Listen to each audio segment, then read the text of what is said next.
me separaron. Dijeron mucho, pero no se olvidaron de callarse. Cuánto odio por mi piel sembraron. Dijeron historia y la tergiversaron. Dijeron guerra, muerte, odio y nos culparon. Siempre. Enfermedades, epidemias nos contagiaron. Exterminación de mi fauna complace a tus mercados. Dijeron riqueza y todos se lo robaron. Oro, platino, diamante, a la fuerza se lo llevaron. Y la actualidad es tan triste que todo aquello que dijeron es lo mismo que hoy se dice más. ¿Quién dice, quién explota, quién se beneficia? El asesino, el mismo que da las noticias. Hay una cuenta fácil que siempre me da las grandes riquezas, de dónde vienen y hacia dónde van. Independiente como los Mao Mao, concluyente como los Mao Mao, como los Mao Mao, como los Mao Mao. Somos resistentes como los Mao Mao, independiente como los Mao Mao, concluyente como los Mao Mao, como los Mao Mao, como los Mao Mao. Somos resistentes como los Mao Mao. Nati Dre es afroresistencia, cultura ancestral, afrodescendencia, solidaridad. Esa es la esencia, la diáspora africana eleva la conciencia, conciencia negra, universal, progresista y transcultural. Negros y mestizos revolucionando, pueblos caribeños y africanos en un solo bando. No más explotación, colonialismo interno, no más confusión, supremacía blanca en el Babilón. Soy rojo, negro y verde, afroliberación. Mientras más negro, más represión. Somos creadores, recupera tu visión. Mi misión es educar con amor, contra el silencio, vivo sin temor. Independiente como los Mao Mao, concluyente como los Mao Mao, como los Mao Mao, como los Mao Mao. Somos resistentes como los Mao Mao, independiente como los Mao Mao, concluyente como los Mao Mao, como los Mao Mao, como los Mao Mao. Somos resistentes como los Mao Mao.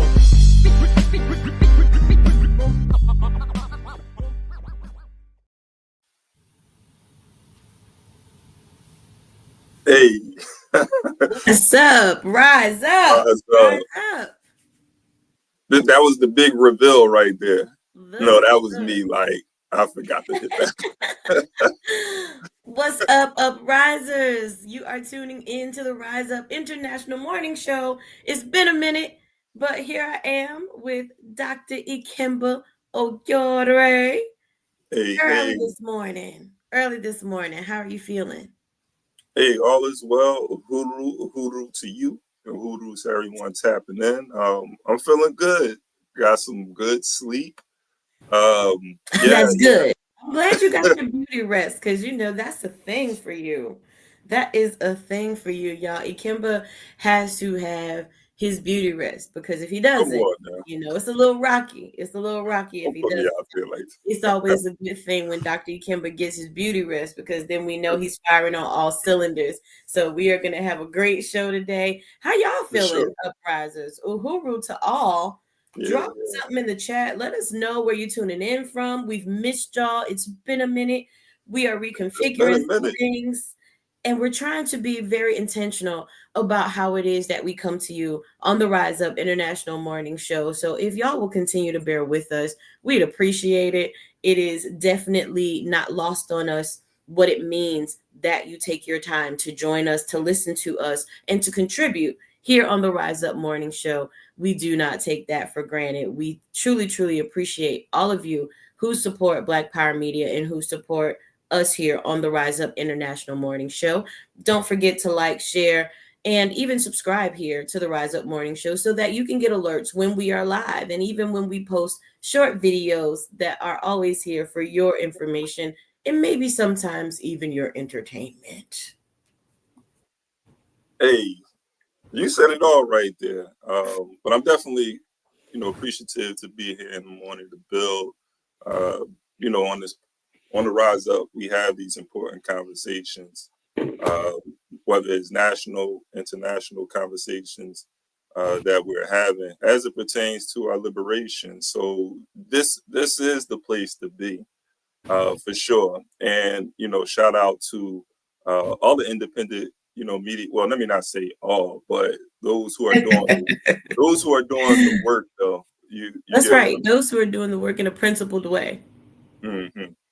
For and sure. Those who are making sure that things are reported and that we are not glossing over anything those who are making sure to amplify our connection to the global South, those who are making sure to amplify our connection with indigenous peoples everywhere, those who Yeah, are yeah, making sure that we don't just say, hey, this is what's going on, but that we also let yeah. people know how you resist as well. It's Yeah, because it important is a not struggle. only It's a war. It's a fight that we are in. it And is. so we do have to be intentional, not just us having these conversations, but those people who are listening, being intentional. And what am I going to do with this information? Or how Yeah. can I get involved now that I know this? Now that I know that this platform is here, even sharing. Did we say Yes. that? Did we say subscribe? We Like, did share? say subscribe. We said share. We asked people to like, share, and subscribe, which, those things help. They help us grow the numbers here, but I do believe that they help people to be informed about things that are happening because none of us as an individual knows it all. Yeah, Not one person knows everything that's going on all over the world up to the minute. And as much as you all depend on us to bring you news from around the world, we depend on you to also alert us to things that are going on. So I hope that all of you uprisers understand that you are a part of the Rise Up Morning Show. So we depend on you to bring things to our attention as well. And we always appreciate yeah. it when you do. We love the discussion in the chat. We love it when you interact with us. So definitely leave us some comments. Let us know what's going on. Let us know how you're feeling because it's a time that we're living in right now. Things are rough. It's a lot going on, and even with this conversation, when we're talking about getting the numbers up, right? And I want to talk about that because it's sort of like we are in that age where people are big on their followers, how many people are following them, how many people are subscribed. Uh, but I think it's important for folks to know it's not a we're not about a popularity contest, right? We want people who are engaged and involved and subscribed that actually understand that we are battling against counterinsurgency, right? That's it. It's about quality over quantity. To be very, very honest, I wouldn't And care we if want the there was. people to be involved though too, because Hmm. again, like we're fighting. The counterinsurgency is to get people. One of the things that the state attempts to do is to get the population on its side, Yes. right? So they do have the numbers, and so when we're fighting against in all forms fascism, colonialism, uh, fighting against the state in all its forms, we need the people. Yes. The power is in the people. So it's again, it ain't about a popularity contest. We're out here trying to organize the people against neo-fascism, against colonial capitalism, and other forms of oppression, other forms of domination. Absolutely. It would not be of any consequence to me if we had literally three people who followed this show and subscribed. But if they were all engaged, if we were having a dialogue, if we were all making sure to organize together, that would be perfectly fine with me. Because at the end of the day, that really is what it's about. It's about us getting the education that we need so that we can resist, so that we can not only resist, but so that we can build community and make sure that we are interdependent and not dependent upon the government. We cannot depend on this system for anything The because enemy, it has already proven that it was not formulated for our benefit to be of any help for us. So it is really incumbent upon us that as we bring you news, as we bring you current events, the happenings, however we call it, that we are also making sure that we're talking about how it is that we're building and how we're resisting in community. That's really important. yeah. I mean, if we think of 2025, because I find that interesting, just as a historian and looking at what our people did, the struggle, the sacrifice that we continue to make over the century since we've been kidnapped, since we've been abducted, forced into labor in these lands. And, you know, the struggle to be a part of this American project has been something that many of our ancestors attempted to do. But when do we say, okay, this isn't working? DEI is just part of a tradition of white folks giving us something and then taking it away. That's part of the tradition. The first civil rights bill in this country after the Civil War was 1866. Yeah. They stripped that away. 1875, stripped that away. 1957, 1964. Now, today we're seeing them strip all of those civil rights bills that were enacted being taken away. So when do we say, all right, obviously there is a huge segment of this population that does not want to see us as equal, does not look at us as Americans, don't treat us as Americans. So do we continue with the next generation coming up? Do we continue to try to create a space within the American project, or do we dismantle it? That is definitely always the question, right? That we deal with as revolutionaries. How much power do we share with the state? How much do we engage within their system? I am always personally duplicitous about electoral politics. That is one of the things that, for me, I have seen how electoral politics are quite ineffective, especially on a federal level. And I tend to lean toward the opinion that if you are to be involved in electoral politics, then it only makes sense to do it on a local level, because this is where things are affecting you most immediately and directly. These are the things that literally govern how it is that you move every day. The laws on the roads that you drive, those come from your state, and many times your locality, your municipality, whether that is a city or a county. Those are the rules that you need to be most aware of, and those are the things that affect you most directly. Like when you live every day, those are the things that are coming down to kind of shape how it is that we move where we live. And many times there is just this conflict within me. What do we do? And I have to go back to Shirley Chisholm, when Shirley Chisholm was in Congress, and when Shirley Chisholm ran for president, that the Black Panthers eventually endorsed Shirley Chisholm for president. And when you think about it, you have to be strategic about what it is that you're doing. You have to understand what it is that you can possibly achieve for your people through these electoral politics. And those things do have to be weighed very carefully, particularly when we are asking for other people to put their energy behind someone in electoral politics, because we have to think about if that energy could be better used just continuing to build in community. So it's always one of those things where I'm going back and forth with myself. And y'all let me know in the chat what y'all think about it, because it is something that I'm actively dealing with. Many people know that in my profession, I am an organizer for an environmental justice organization. And so for me here locally, there are a lot of fights, particularly with these regulatory bodies that have governance over the public utilities. So for me, when I think about certain public bodies that are elected, that have a say in how we live every day, I'm like, we got to be in that fight. Because if we don't have people, and what we continue to see is that people, even though they know the system is rigged, they know that it's jacked up, people are still so reticent to resist on a certain level, right? So we know right now that we are not going to get every single person who we touch or have contact with who have a certain utility company to not pay their bills.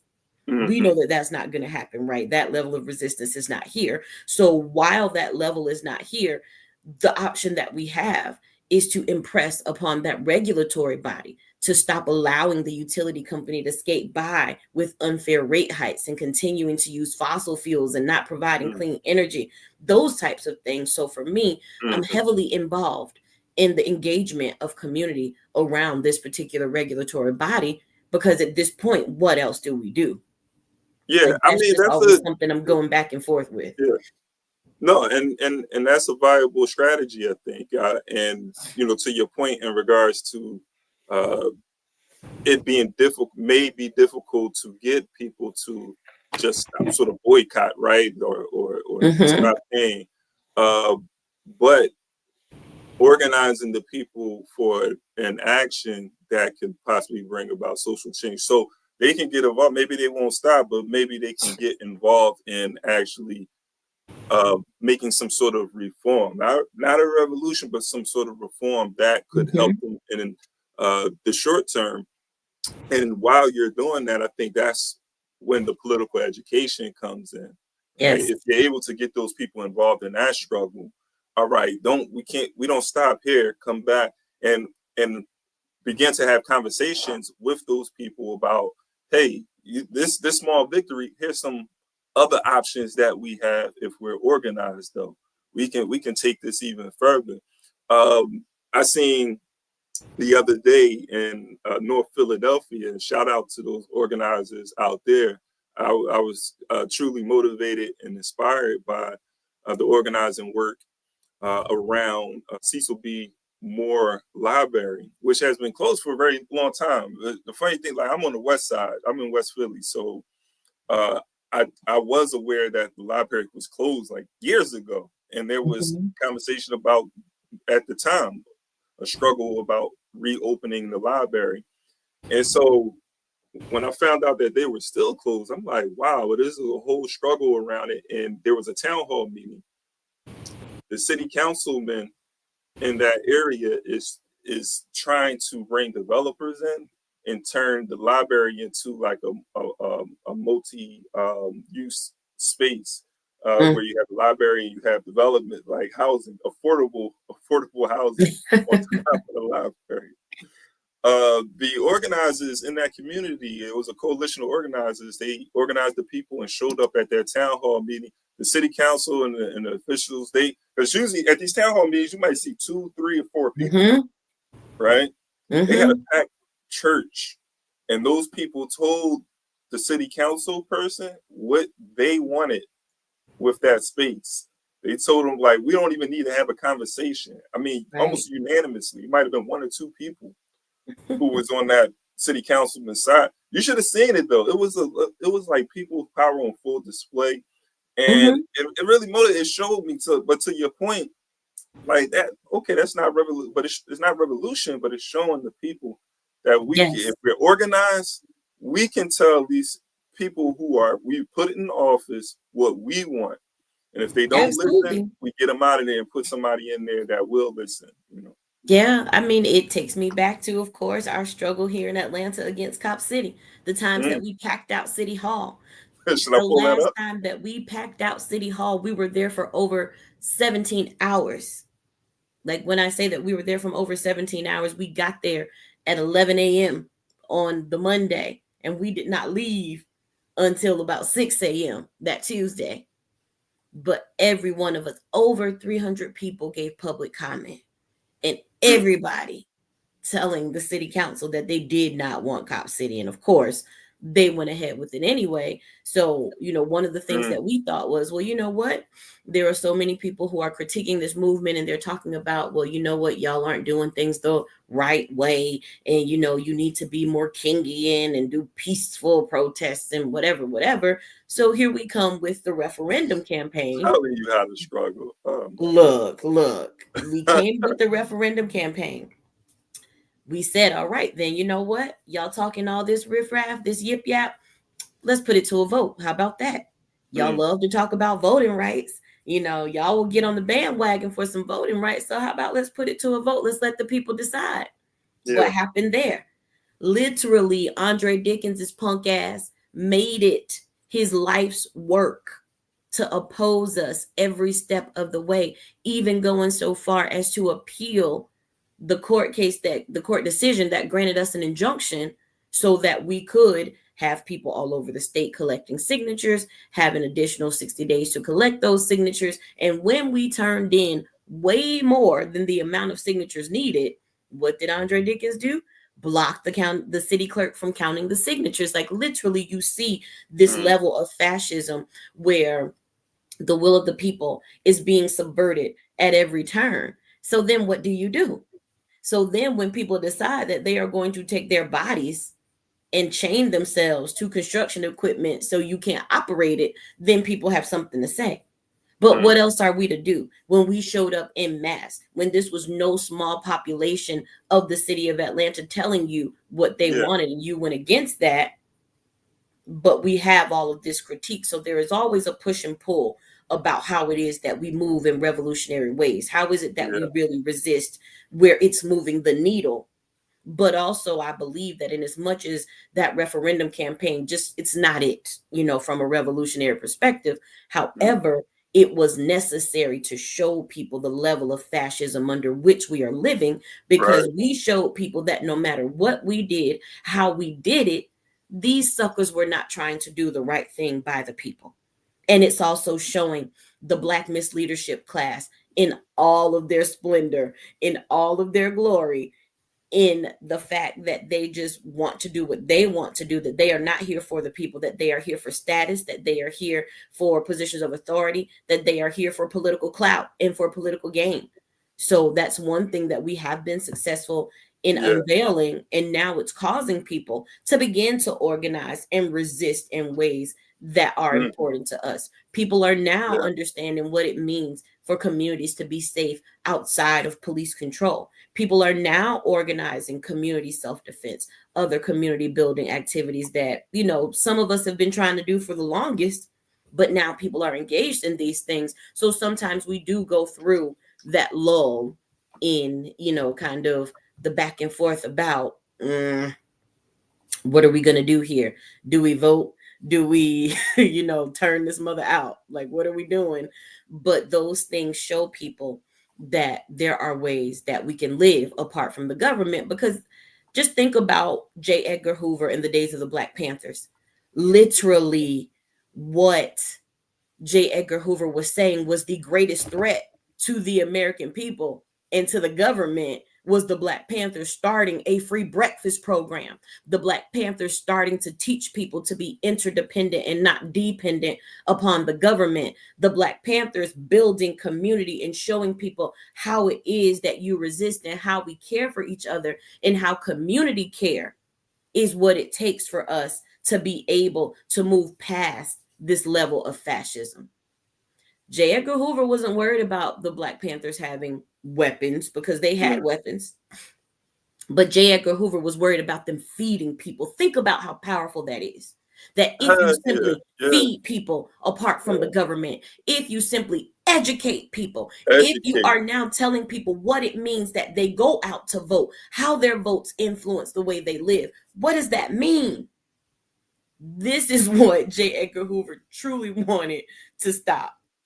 He didn't care if they shot somebody. He didn't.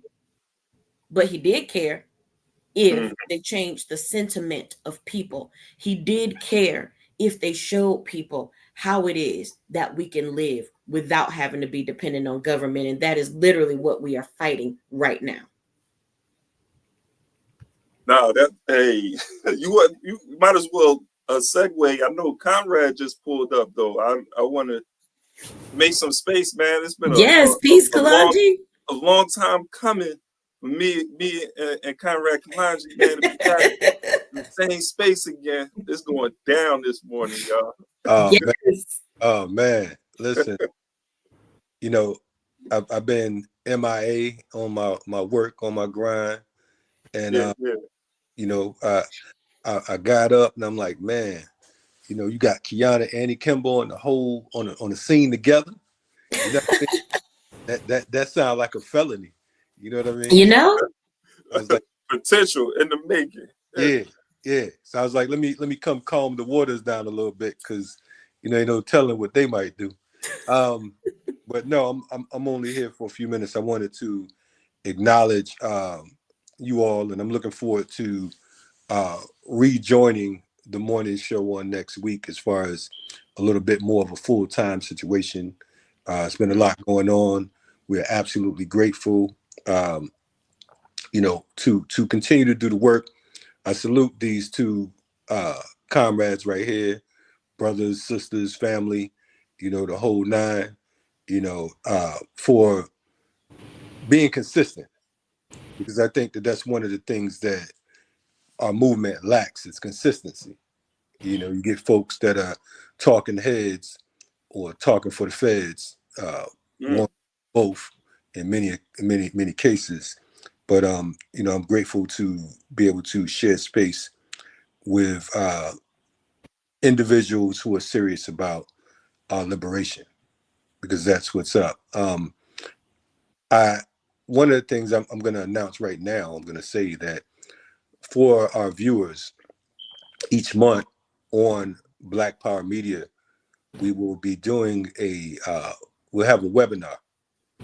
And because I think that, you know, it's one thing's good to come check out the shows and all of that, but we feel like the political education aspect can be lacking. So we'll have a series of webinars each month, once a month. And the first one is going to be Beyond Cop Cities. And we will be speaking to our sister Kiana, Joy James, and others. They don't even know about it yet. I'm just telling them right now. She's looking like, when did we discuss this? But you know, it would be criminal. No discussion needed. No discussion needed. You know, I'm on board. No doubt, no doubt. Because it'd be criminal to not have certain individuals dealing with specific topics. So each month we'll have different folks coming on board to discuss what it is going on. I'll also let the cat out the bag on May 19th, the centennial of Malcolm. We will have a program with a number of different scholars, freedom fighters, so on and so forth, that will be speaking on the impact of Malcolm in their works, but not only that, just what it took to move from Detroit Red to Malcolm X, because I think that many of us have taken that Detroit Red to El Hajj Malik El Shabazz road. And sometimes, you know, folks just see the aftermath. Yes. And, you know, the thing is, I say all the time, if you knew what it took me to get here, you'd applaud me. You wouldn't even be mad. You'd be like, man, survive that muddy water. You know what I mean? So, yeah, so for many of us, you know, any types of attacks or counterinsurgency and all that, that's par for the course, man. That's what comes with wars, and Mill would say. Right. You know what I mean? Yeah. But again, salute to you two and to all the comrades on Black Power Media. And we say reloaded, as Kiana pointed out in the previous episode, because of the fact that sometimes we have to, you know, show that we are sucker free. Always stay sucker free. No doubt, no doubt. But what's good with y'all, man? I know I'm late to the program and whatnot. It looked like an interesting topic moving up. Yeah, definitely appreciate you, Kalonji. Appreciate Black Power Media, Black Power Media Reloaded, and for you giving space to us, because we know that everybody is supposedly doing the work, and everybody who is on a YouTube channel is not really doing the work of revolution. They can entertain, they can play music, they can have funny shorts, but they're really not out here doing this work of revolution in a principled way. And one of the things that we've seen is so many people who are beginning to find out about some of these characters, like the clowns. The clowns are being shown. You know, people are realizing that for a long time they've been tuning into a circus. They just didn't know it, because people are so unserious about this work. There are a lot of celebrity organizers out here. There are a lot of celebrity revolutionaries. You know, they will call themselves revolutionary, but it's only to talk when they're in front of a camera. It has nothing to do with how they truly live. They are not living a revolutionary life, and they are not inspiring others to make change, to see how it is that we can live outside of colonialism and imperialism, and what it means to live in community together, to build a true beloved community. So we started out really talking about how it is that fascism can creep in. And many times it is aided by those who would co-opt movement spaces. Many times those who will come on the scene and, you know, they're going to join our protests. They're going to come to our political education seminar, and they are going to offer some commentary. Maybe, you know, they might even hold up a sign and get a bullhorn and say a few things, but they're really not about this life. They are really not about what it means to show people how it is that we resist. Because at the end of the day, these same people who will talk about being abolitionists, these same people who will talk so much against the state, will turn around and call for the arrest of somebody. And it's like, really? Is that what you're doing? Okay. Okay. Yeah, I mean, we're yeah. seeing in real Serious contradiction. Hey, no, you know, great points that you're making, and yeah. Shout out too. I want to second what you said in regards to you know, just Comrade Kalanji, man, just opening up the space and creating the opportunity, not just for us, for a lot of people. I mean, it's still opportunities for folks who want to get involved.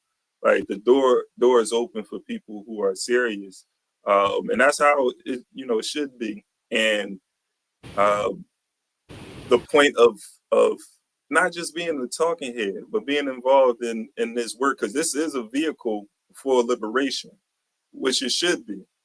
And any of us that are here, if we feel like it's not working towards that goal, we're gonna retool. We're gonna sit back, criticize, talk about okay, what we need to do to make sure that we on the right track, because it's the political education aspect of it, but there's also the practice. There's the theory, you know, and there's the practice.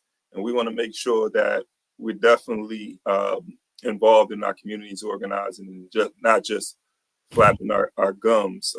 So yeah, definitely appreciate this platform. I remember when I was first introduced to it, when I came across it, I was like, yo, I want to be a part of it. It's nice. You know, to be honest, and so you know, here it is. But I think too. Oh, go ahead, Conrad. You wanted to.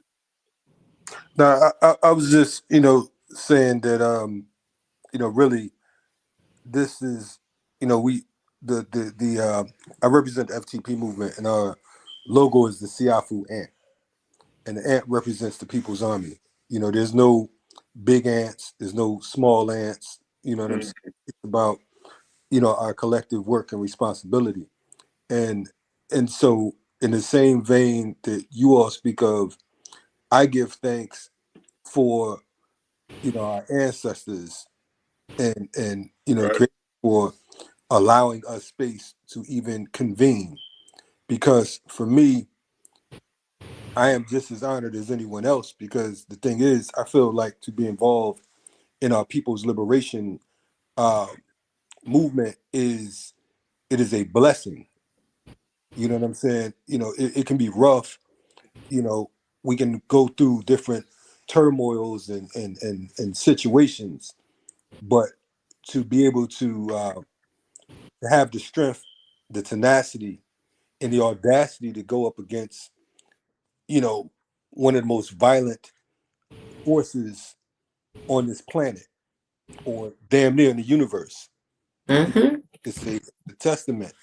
Um, I feel, you know, I spoke to a brother yesterday. I'm not gonna say his name out of respect, but I was talking to him, and I was just telling him about, he's on the platform. I was telling him about how much I respect the work that he does. You know what I'm saying? The political work that he does. And, you know, I'm talking to him, and I asked him, you know, where exactly was he located? Because, you know, we don't get to just totally kick it with each other all the time. We just hop in, get the work done, and that's that. You know what I'm saying? That's what comrades do. It's not like we got to, you know, go have dinner with each other and go to parties and take a bunch of pictures and shit. It's like, okay, you know, this thing needs to be lifted, so let's get it popping. Yeah. Speaking to a brother, and he said, yeah, you know, I'm going through a transition right now. I'm in a shelter, right? And I'm saying this because of the fact that here it is, an individual and individuals, folks don't know what we all go through on our daily in our daily lives. Yeah. They know our consistent struggle. See, we are in the movement, we're not in the struggle, but we go through struggles. And there's a difference, because, you know, I hear people say, I'm in the struggle. No, I ain't in the struggle. Mm. You know what I'm saying? We ain't trying to, no disrespect, we ain't trying to be poor righteous teachers. Mm. And of course, when we talk about poor, you know, of course, that is beyond, you know, class. It is a state of mind as well. Right. You know, so I'm saying that I mentioned that brother because of the fact that, again, as they say, life be lifing. Mm-hmm. You know what I'm saying? And folks like Ikemba and Kiana is up at 8 a.m. on a Thursday. And I know these brothers, this brother and this sister right here, and I know they got real life things going on. And for the love, not because they want you to like our video, our program, or whatever. You can go to any platform you want to. We already know that with Black Power Media, what we're bringing to the table, we are quite certain that, you know, our joint is being suppressed. Mm-hmm. Why? Because we're talking about real life liberation. We're not clowning. We're not talking about, you know, how cute we can look. We're not talking about how smart we are, how many degrees we have. But at the same time, being who we are, we attract all types of individuals from all walks of life. You can come on here and you can catch somebody from someone from the BLA.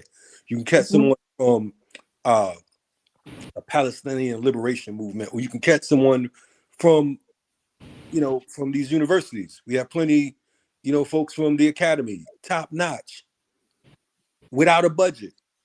Yes. Dig that part. Without a budget, Yes. you know, but we can get critics in the chat talking about what they like and what they don't like. You know what I'm saying? And honestly, all the respect and love for our people's liberation, we can care less about what you don't like. Right. Get down with it.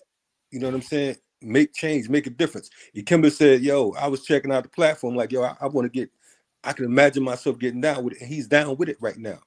But he ain't just, you know, Ikemba's not a, you know, we don't have no flunkies on our program.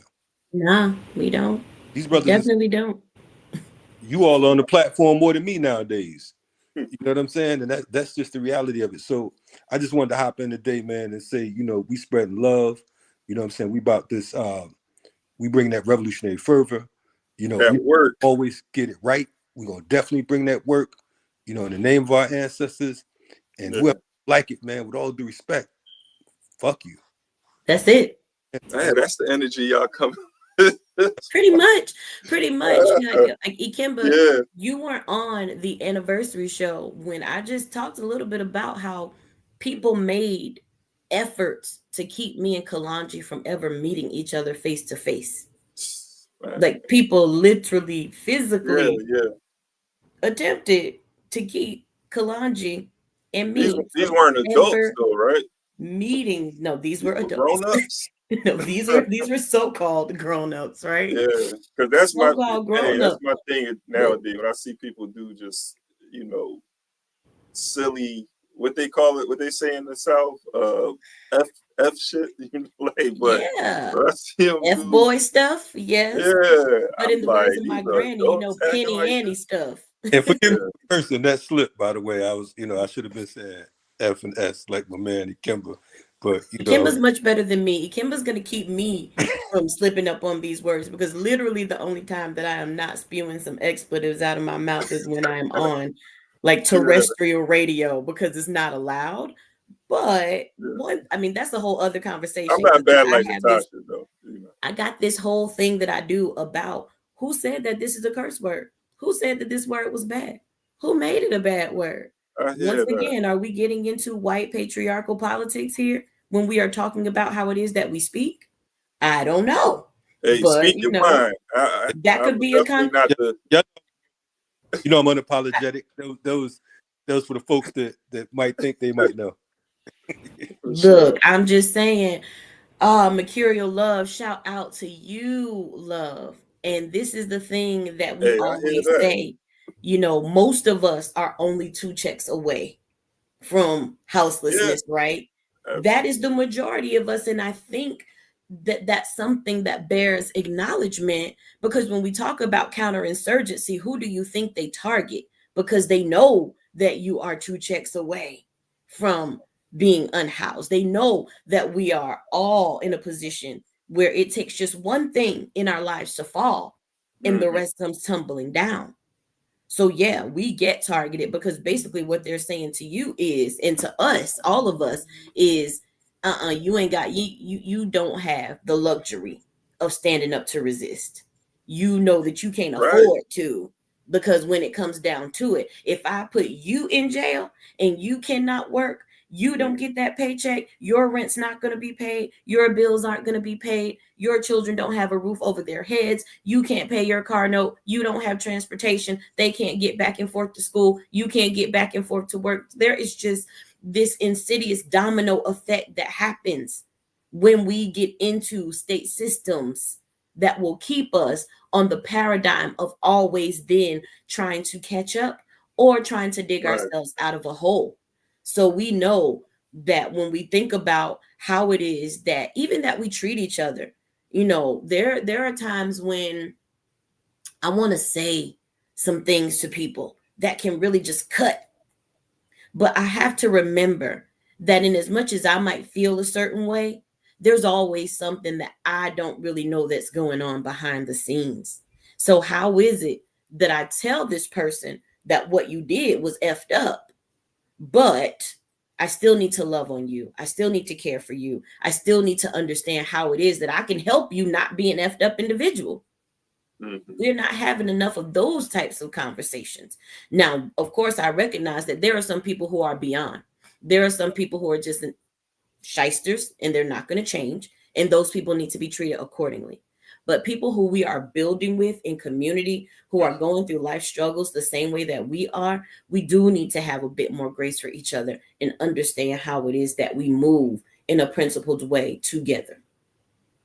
No, I unite, but you know, to this point as well, that you raised in regards to just keeping you working, right? So you don't want to resist, or you start to think about what the penalty of resistance will be, and that is exactly what they wanted, and this is what the Southern crackers realized even after they went through a whole civil war, and when they found out that it was unnecessary because they could still maintain the system of slavery, right? Because the power is in what Malcolm X teaches, like land is the basis of independence and freedom. Yes. And that's what we should be rising up for. Like, we don't control the land, and we're going to keep on running on the hamster wheel, going in circles, right? Every week, every other week, waiting for that check so we can give it right back to the very people who has us in this situation that we are in right now. And so, yeah, go ahead. But hey, it's this trap. You know, Michael talks about trap, double trap, triple trap, triple trapped. That's what they have us in right now, and we have to. We may be conscious of it, right? But people have to be conscious of it and ready to do something. And it's not like the everyday person isn't aware of this trap. They talk stuff about the system all the time. We've had conversations with just regular everyday people who are not necessarily involved in the movement, right? Who don't have a degree. The McDonald's worker, the person working at Burger King, they can tell you how effed up, you know, the system is, right? I'm getting schooled to some stuff about housing and about you know, public housing, about electricity, paying their electric bill, just all of these traps that are put in place, just the level of corruption, right? When you learn, just talk to the person in the hood, the everyday person in the hood, about what the system is doing to get over on them, and you will learn so much, man. Stuff that you won't even read in the textbook, you won't find in the textbook, but it's part of the system to keep us just like really chasing this dollar to try to survive, man. Yeah, definitely. That is a part of it. That is a part of what counterinsurgency looks like. Yeah, no doubt. No, so also I would say, you know, for folks, the viewers who are checking us out, you know, of course, we've been doing this particular platform for 4 years. We moved from the original YouTube channel, let's just say that. But Black Power Media is alive and well. We right here. And I want to say that we have a lot to come, a lot more to come. We have 9-10 shows on this platform for folks who aren't familiar. You have Arm the Masses with Professor Griff from Public Enemy. For those of you who followed Public Enemy since its inception, Professor Griff is no stranger to being vocal. I'm not going to say controversy because we all controversial. Matter of fact, but you know, he has a show on Mondays and Wednesdays on this network at noon. We have our brother Frank, who has U.S. Political Prisoners and You every Wednesday, 1 p.m. Mandatory show if you're interested in learning about political prisoners or movement, period. Absolutely. We have Rise Up Morning Show, which is happening right now, which they finally smartened up and changed it to 8 a.m. because some 7 a.m. and nobody wanted to get up for that. But anyway, what is it? Tuesdays through Fridays. You know, make sure you check that out. We have Warrior Class. Warrior Class is coming back home. Black Power Media. They will be here not this Saturday, but the following Saturday. I understand they left that other platform. They'll be joining us back on Saturdays, 1 p.m. EST. We have Daughters of the Whirlwind. There's a whole bunch of other shows y'all can help me with, I'm sure, that I'm forgetful right now.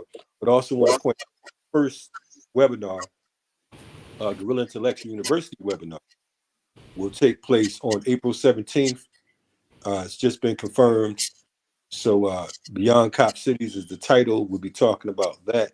We will have a registration information for you over the next 24 hours so you can be clear about how to get down. Again, some folks are probably like, what's the difference between a webinar, what we're doing every day? Right now, this is more like conversation piece, but the webinars get a little more critical and talk about some of the political work that we're doing, you know, throughout the diaspora. And we're honored to have our Kiana. For folks who don't know Kiana Jones, when you talk about Cop City here in Atlanta, in particular, she came up out of that community, out of that neighborhood, and is one of the forerunners when it comes to leading the charge against Cop City here in Atlanta. So I wanted to point that out. So she's doing this as well.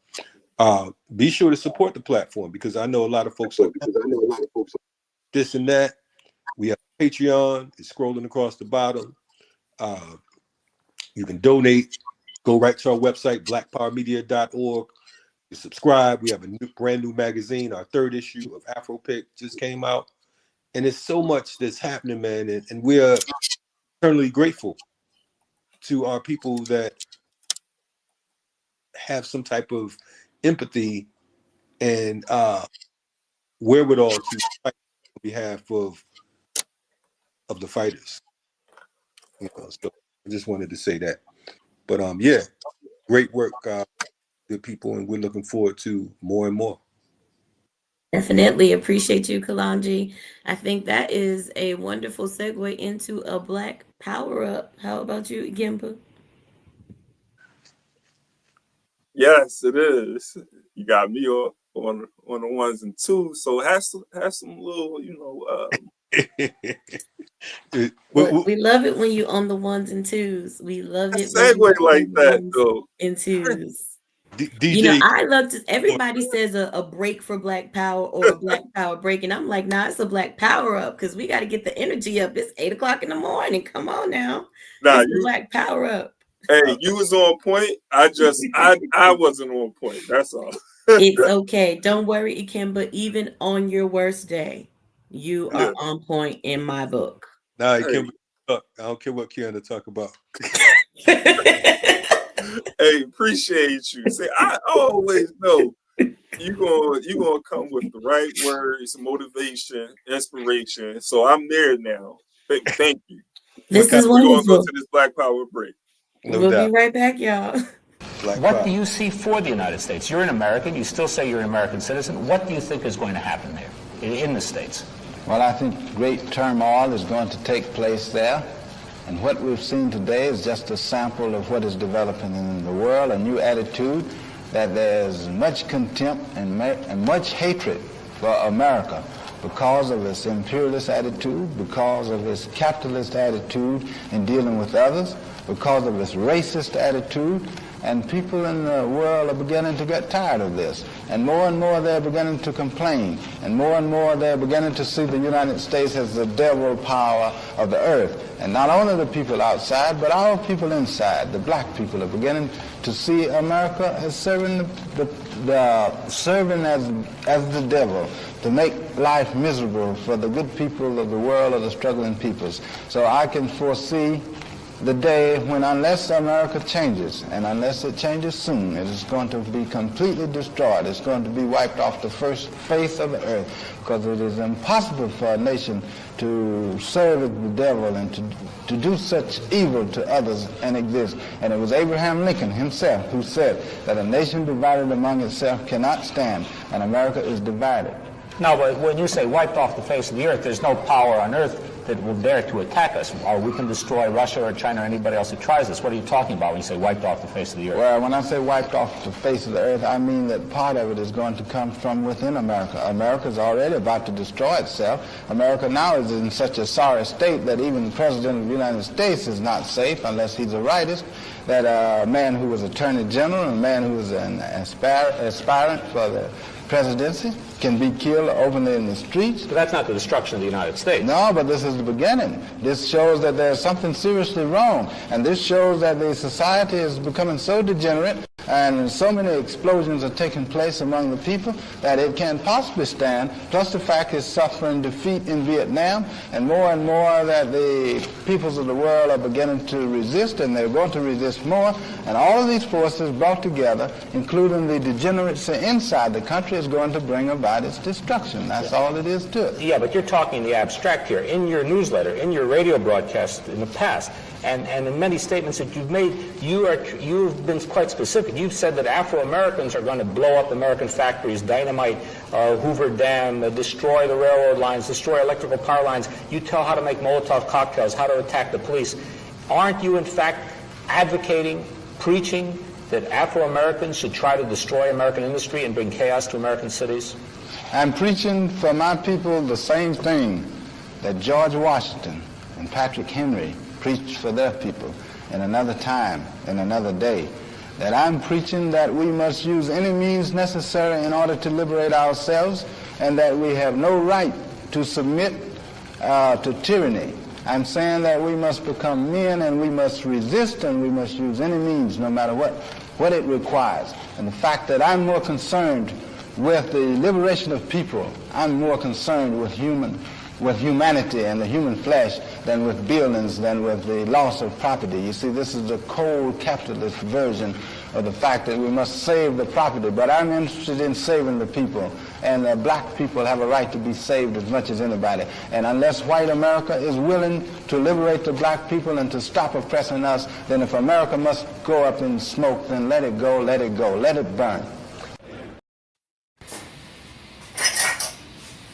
Hoodoo. That was the great late Robert F. Williams. Rest in power to Robert F. Williams.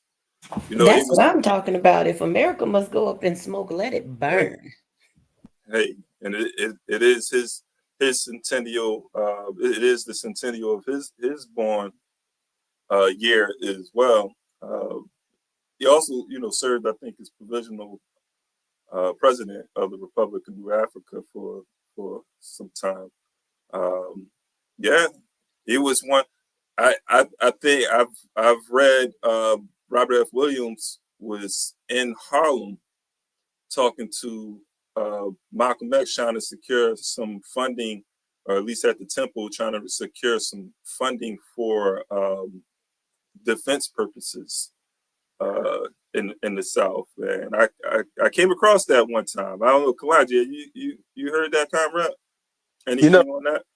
It sounds familiar, but I can't pinpoint it. But it does sound. Robert Williams was one of those brothers who, again, when you talk about liberation and armed struggle, You know what I'm saying? He's one of those brothers. Him and folks like Muhammad Ahmed, known as Max Stanford. You know, these brothers, Mm-hmm. they put that work in as far as just on the armed front. And for folks who aren't familiar with Robert Williams, I don't know if you said it, you should go check out Negroes with Guns, Mm-hmm. because Yeah. that's a mandatory piece. And also, when you talk about Robert Williams, you know, in regards to NAACP, you know, he's one of the reasons that we would even have an inkling of love for the NAACP, because of folks like Robert Williams. And that's not a slug to the NAACP. It's Mm-hmm. just been a lot of ups and downs with that particular organization. And I'm not speaking bad about him. I'm just telling it like it is. You know, but Robert Williams was definitely, you know, to me, certain names should not be absent Mm-hmm. from revolutionary or and especially African liberation circles. So definitely, you know, held up Robert F. Williams. But I don't. That story does sound familiar. There's so many. When you talk about Malcolm, comrade, there's so many different Malcolm stories from. You know I what I know. Yeah, mean? for sure. Dell to Bumpy Johnson to so many different pieces. So it's like, Yeah, yeah. you know, again, mentioning that this is both of their centennials this year. 1925 was a powerful year. Hell yeah. You know what I'm saying? 1925 was a powerful year. Some of our greatest stepped up on the scene, man. And like, yeah, you know, Robert Mm-hmm. Williams' name should be known just as Malcolm's name because of the fact that, you Yeah. know, man, him and Mabel Williams. Oh Let's not, yeah, yeah, yeah. you know what I mean? Hold this thing Sure. down, man. So you just made me smile. Folks can't see my face, but this is like, you know, That's yeah. good. That's good. Look, For I love it sure. that early on you have people who are making the distinction between property damage and physical violence. I love it. Mm. The way that he pointed Talk out about it. that the protection of property is nothing but devotion to capitalism, because Mm-hmm. property is capital and capitalists want to protect capital over people all the time. It's property over people, profits over people. It is never about the actual people. And as I heard that, I thought about this story that we are bringing forward about Cop City protesters now being surveilled. And I'm talking about surveilled to the point that there are cameras directly outside of their homes. Now, many of you who have been on this platform and may have heard other commentary about Cop City broadly are aware that because of not only because of Cop City, but because of the Georgia International Law Enforcement Exchange that imports and exports violence to Israel, a former Atlanta police chief went to one of those trips to Israel and decided that he loved the level of surveillance from the Israelis to the Palestinian people. So he came back to Atlanta and Mm. wanted to make Atlanta the same. And because of that, in partnership with Motorola and the Atlanta Police Foundation, Atlanta is now the most surveilled city per capita in the United States. So that means that we are already living in a place where we are constantly being watched. But for some people who are opponents of Cop City, they now have surveillance cameras directly outside of their homes. And there's like, they're not even trying to hide them, they are there. And these are cameras that are on boxes attached to utility poles. They're about 30 feet off the ground. They don't bear the names of any law enforcement agency and have a clear plastic or glass panel, but they are cameras. You can see a camera lens clearly through the panel. And when you see that 3 of the cameras are pointed at homes that the Atlanta Police, the FBI, and the Federal Bureau of Alcohol, Tobacco, Firearms, and Explosives, the ATF, jointly raided in February of last year in search of evidence behind the arson of police motorcycles. You see, one camera is pointed at a cultural and social center that's commonly used by people in the movement. That shows you what counterinsurgency is and how far they're willing to go in this age of fascism. So Georgia Power, the utility company that owns these poles, told The Guardian that the boxes are not their property, but that the FBI and the ATF also denied any knowledge of them. But y'all, how can you deny knowledge of something that is right there in plain sight? Because once I bring it to your attention, there is no denying of what is there. Now, what we know here in Atlanta is that flock cameras, which are those cameras that are up on those large candles, they are housed in white boxes. There's a blue flashing light as you drive by. Those cameras are not only just taking record of what is happening back and forth, but as you drive by a flock camera, that camera is taking down the make and model of your vehicle, the license plate. It's ascertaining whether or not you have aftermarket parts on your car. So if you got a kit, if you got rims, anything added to your car, they take note of that. And they are taking facial recognition points of the people who are within vehicles. And mind you, this all comes after the movement to stop Cop City has shown such a strong resistance here in the city of Atlanta, to the point where not only we have turned out people more than once to pack out City Hall and give more than 15 hours at a time of public comment, we have also mobilized people to put their bodies on the line by putting themselves in the way, whether it was sitting in a tree or sleeping in the forest to stop the raising of the forest, whether it was chaining themselves to construction equipment to stop that equipment from moving and tearing down the forest. People here have really begun to understand what resistance looks like. And no, I don't believe that property damage is violence, because what can property do to people? How does property hurt somebody? If I'm not burning down a house that a person is actively living in, I'm not committing an act of violence. But what is violence is clearing an unhoused encampment of people and bulldozing a man to death. That's violence that the city of Atlanta doesn't want amplified. What's violence is closing down the one homeless shelter you have in the city of Atlanta that was run by the city and not putting anything else there, but displacing a bunch of people and not providing anywhere for them to go.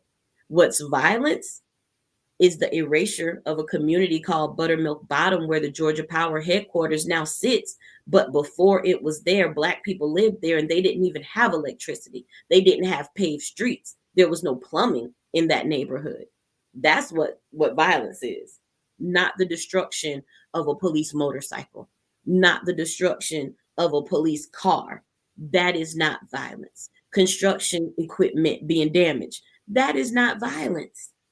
But what is violence is constantly surveilling people so that you are now preemptively having issues with them, putting police in every single school, in every Black neighborhood, to the point where you now have robot police dogs walking around in Vine City.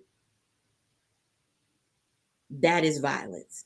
Like, Yeah. I think people understand, sometimes what violence really is, what violence can look like, because destroying a piece of property that belongs to the state is not violence. What's violence is using my tax dollars to oppress me. That's violence. Mm-hmm. Yeah. I mean, any action of maintaining this system is perpetuating violence against African people and other oppressed groups. The system itself is, when we talk about colonial capitalism, which is the system that we're under, settler colonialism is violent. I'm sorry.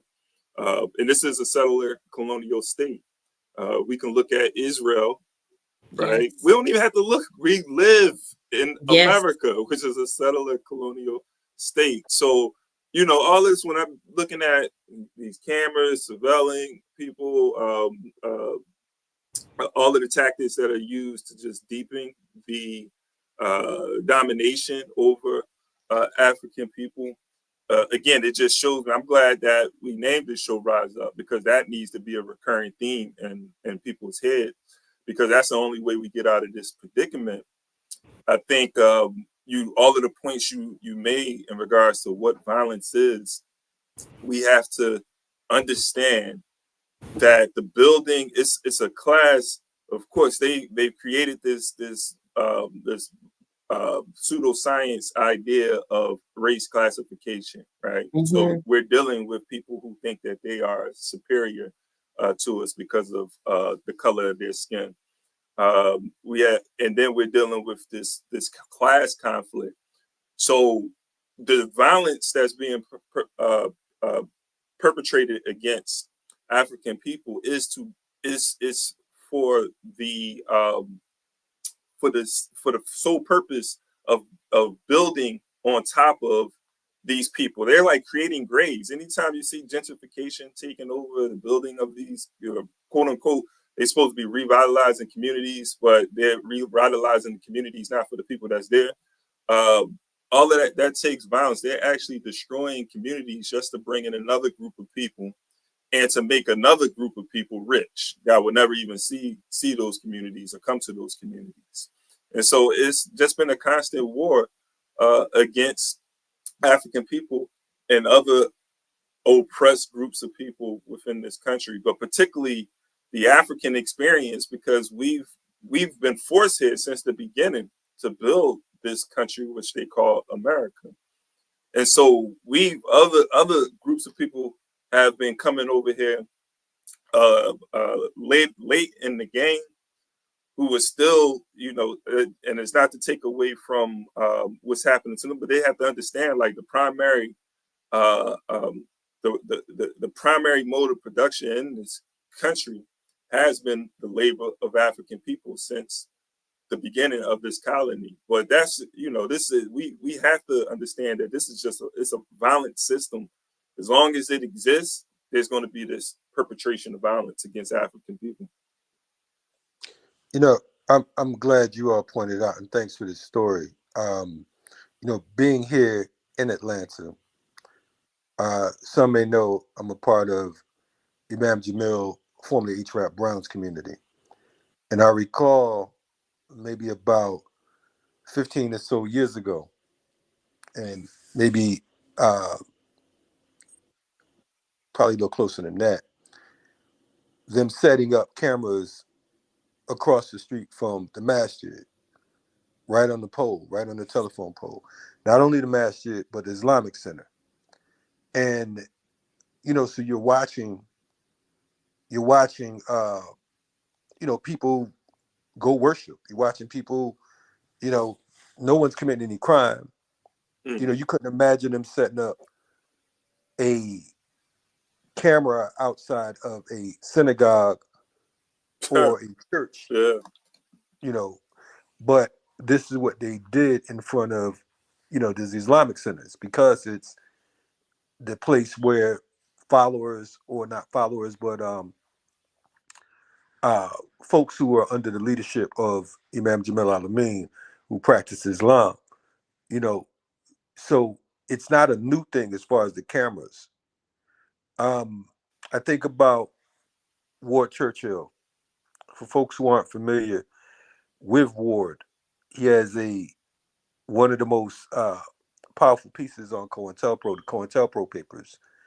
I suggest that you go read that book. You study COINTELPRO, study counterinsurgency, because again, folks think that, that it's over. All of this, when you talk about surveillance, when you talk about violence, when you talk about counterinsurgency, as Imam Jamil would say, this is what comes with war. And we have to be clear. So when you talk about, Kiana mentioned the violence, setting up a camera, imagine, for folks that's viewing right now, imagine if police agencies just set up cameras right outside your home. The level of intimidation that they bring to you. And these are cameras that are paid for by your tax dollars. So you pay them to inflict fear and bodily harm on you, to invade your privacy, to just deal with you any type of way, all because you oppose the building of a paramilitary compound. And I remember talking about it was paramilitary, and some folks was like, "Oh, it's not paramilitary. Paramilitary is, when it's corporate." Newsflash: who's funding these cop cities? Mm. These are the Home Depots. These are the Jeff Bezoses. Everybody from Amazon to Starbucks. This is what it is. From Staples and all types of other. Target has a full surveillance. They cooperate with the state. They have a surveillance program, and we'll be talking about that. So the whole idea of Target, it's not just a name. We're not talking about no slick sound bites, conspiracy theories. This is what it is. They are totally in your face with counterinsurgency and with all types of different forms of oppression. And we sit back and we're arguing over all types of BS. We're arguing about, what some entertainers talking about or some other nonsense. We're arguing about, who's the blackest on the block. Mm-hmm. You know what I'm saying? And when reality, Yeah. We're going down the drain right now. Complete nonsense. That's one of the reasons why. I mean, y'all already know that I don't like Jamal Bryant. I don't like nobody who's in the concerned black clergy because they some BS and on some BS all the time. However, one of the reasons why I will not get down with his campaign to boycott Target is because y'all wasn't wanting to boycott none of these organizations and corporations that funded Cop City. And Jamal Bryant has a family in his church whose son was murdered by police. And many of these so-called pastors do. You're not going to tell people to boycott corporations that are oppressing them, right?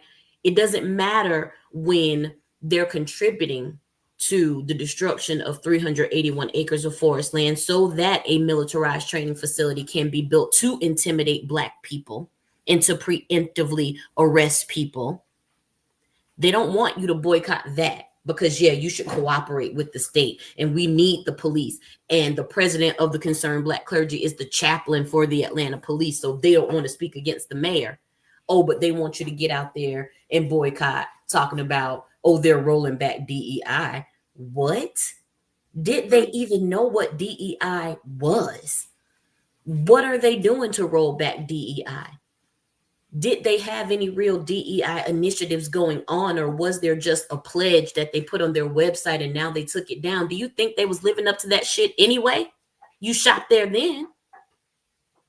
And I'm not telling nobody to go shop at these places. I want to see the data.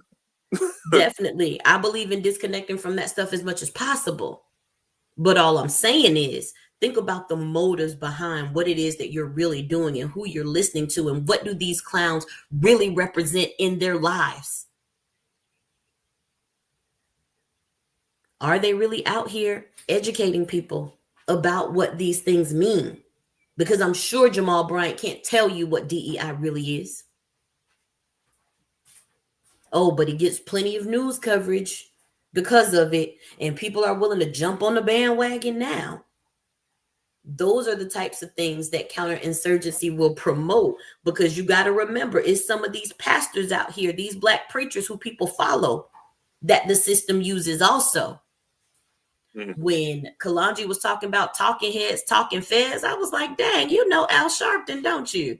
Okay, it's cool, it's cool, it's cool. On Black Power Media, they will say names. I will tell you that much. We do say names. It's cool. Like it is. It's what it is, man. It's okay, because on the real, a lot of them say our names. I hear that. Yeah. And a lot of them, and I'm glad you pointed out what you just said.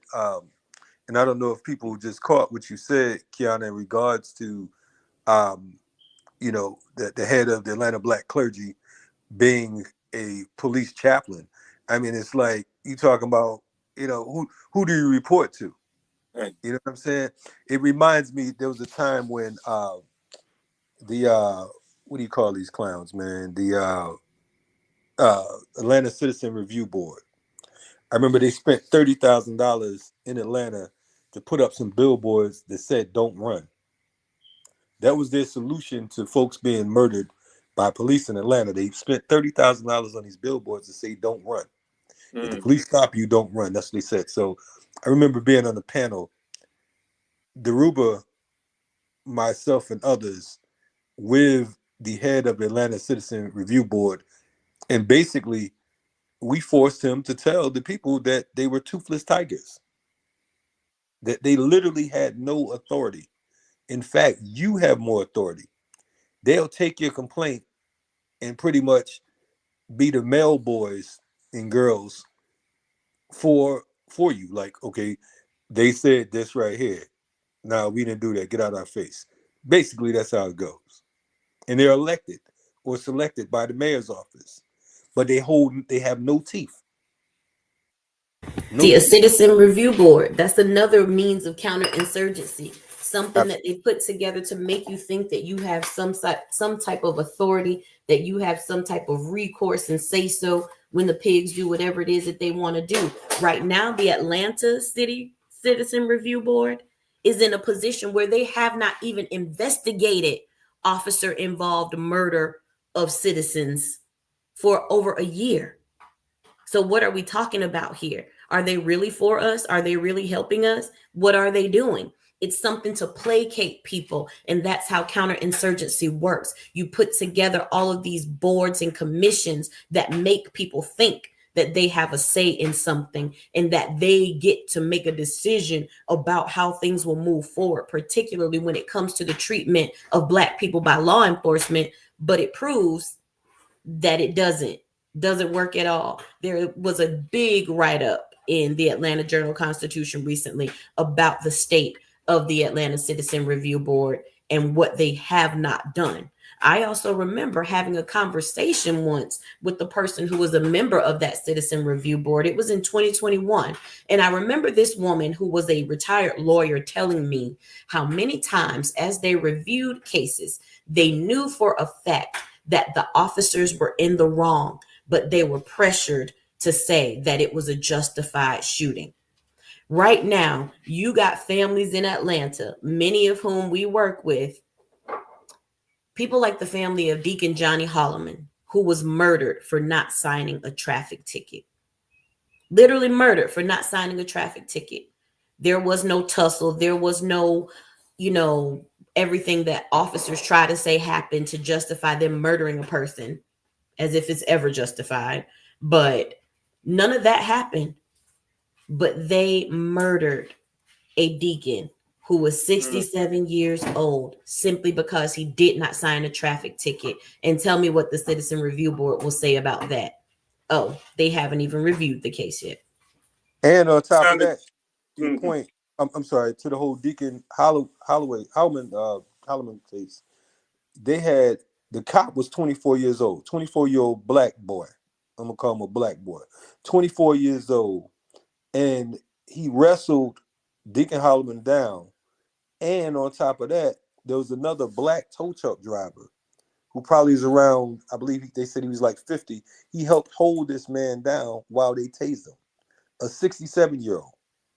So this in a Black neighborhood over a traffic situation. In fact, if I'm not mistaken, it was a minor traffic incident or accident where the person that actually hit Holman's car, nothing happened to them. He ended up getting tased to death. So this this is Atlanta for folks who talk about that whole Black Mecca BS. You know what I'm saying? Mecca's a desert, and and Atlanta is definitely a Black desert. I got to get ready to run, fam. I appreciate y'all. Y'all be safe, and I will catch y'all. No doubt. Thanks, Kalaji. But y'all, these are the things that we're talking about when we're saying counterinsurgency, because it can be as deep as COINTELPRO and it can be as simple as this. Or actually, I should say it can be as simple as COINTELPRO because that's easy to understand, but it can be as deep as this, as a citizen review board, as an entity that's set up like a, reparations study committee. As long as they got us studying reparations, we ain't gonna get no reparations. Like literally, that is the way it goes. But it keeps us in this placated state where we believe that something is being done and change is being made, but all we're doing is chasing our tails and they sitting back laughing. Yeah, no, yeah, absolutely. I had pulled up the that image from the film They Live. This is a film from the 80s. If you haven't seen it, I would say check it out. But in the movie, these extraterrestrials look like human beings, but it's a play on sort of like the bourgeois and just like in the masses and the how the bourgeois controls the masses through these symbols that they're not able to see. When Comrade Kalanji talked about the billboard that said "Stop running," and these Yeah, that's these wild. bill these billboards would have, and even not just the billboards, but magazines, everything. These messages, unseen messages, would be all over the place, and so the people would have to. There was like these special sunglasses that people would have to put on to be able to see the message behind the billboard, or any of the other images. And so I was just thinking how Black Power Media is sort of those sunglasses, right? We talk about what those signs are really telling you to do or not to do. But it's the same thing, like these subliminal messages all around telling us to really to obey this system and not to rise up. So, that's why I appreciate these conversations. The last thing I wanted to say, because we really discussed a lot of what is being done against the people, and you had brought up just some actions, some campaigns that you were involved in, and some of these sellouts. And I just want to say for all the organizers, us, and those people who are organizing. One of the tactics that we have to start using is divide and conquer, because that is what is used against us. And so these people who are in these positions of power, they're connected with other people who may have put them in that position or who are keeping them in that position. And we have to find out who those people are and put pressure on those people. We can't get somebody to change their behavior, change their mind and behavior over something. Okay, all right, so we're going to make life difficult for them. And I think we don't make life difficult for people. If we can't get one person or organization to do something we want, we try to make a lot of noise, get people to, hear what we're saying. But they ignore us, time has passed, and then something else may come up and we go on to like the next action. And not so much like the big sort of things like Cop City and so forth, but there's a lot of other stuff that happens in the community, and y'all know it. There's a lot of local issues, and those things sort of like fall to wayside, or we may lose lose the battle and just go on to the next thing. But I just wanted to put that out there because I think that's a strategy we don't use enough. We don't find out, okay, what makes this person tick? Who is funding, who is keeping this person in power? And then we start putting pressure on those people. Who is their family members? Who are the where do they like to shop? Things like that. I know it sounds crazy, but I feel like we have to get that deep into it if we're really serious about this war that we're in. So I definitely look, that is power mapping. That is a part of power mapping, not just figuring out a target, but understanding who's behind the target, who runs that target. And like you said, what's going to make that target tick, because that's important to our strategy. Absolutely. So, it's 9:30. I think we, had a great show. I know we still got work to do. Our day is just getting started. But want to just appreciate everybody for tapping in to the Rise Up Morning Show. We will be going starting these shows at 8 a.m. now, not 7 a.m. So tap in at 8 a.m. Tuesday through Friday, right? Yeah, Tuesday through Friday, Rise Up Morning Show. Anything you want to close out with, Comrade Kiana? Just that I appreciate you. I appreciate all of our comrades here: Fernando, Rakeem, Natasha, Isaac, Kalanji, Buna, everybody who is a part of the Rise Up Morning Show in any way. And definitely, most of all, we appreciate you, Uprisers, for hanging in here with us. And we'll see y'all tomorrow. Uhuru, fam. Uhuru, fam. Sometimes the riot is a quiet one. Well, the battle is to love yourself and function in society where voices of reason are muted by anxiety, like gaining notoriety is selling your soul. So we tend to go no deeper than the shallow water level, trying to keep us overhead in the face of all the slurs and the stares, mentally frozen, paralyzed by fear of failure and success. So we lock, stock, barrel, running while it's crumbling. All these towers and they're babbling, but the baby's in the bath and a stash under the bed on my head, spinning from the circles and the puppets and the strings that they pull. Then we move. Reactionary warfare never produces winners on the field. Feeble and foolish, what tools and what weapons are we using? We need some new ones. Real revolution, it's real solutions.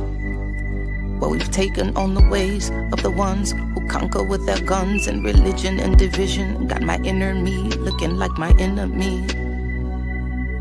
Real revolution, where my inner me really a mirror for the galaxy. New time, brand new paradigms, new contracts to sign. They thought that this would all be televised, though it's happening right before our very eyes. It's on the inside, with their guns cocked. When that rock drops, standing on the rooftop, praying that the mountaintop can live inside the valley. People tell me the reward is somewhere off in heaven, like heaven's only in the sky. Like chariots are swinging, like God is something separate from yourself, from your wealth, from your lover, from your neighbor. Oh, your savior is coming in your own name, coming with the face the same. Real revolution, it's real solutions. Where we've taken on the ways of the ones who conquer with their guns and religion and division. Got my inner me looking like my enemy. Real revolution, where my enemy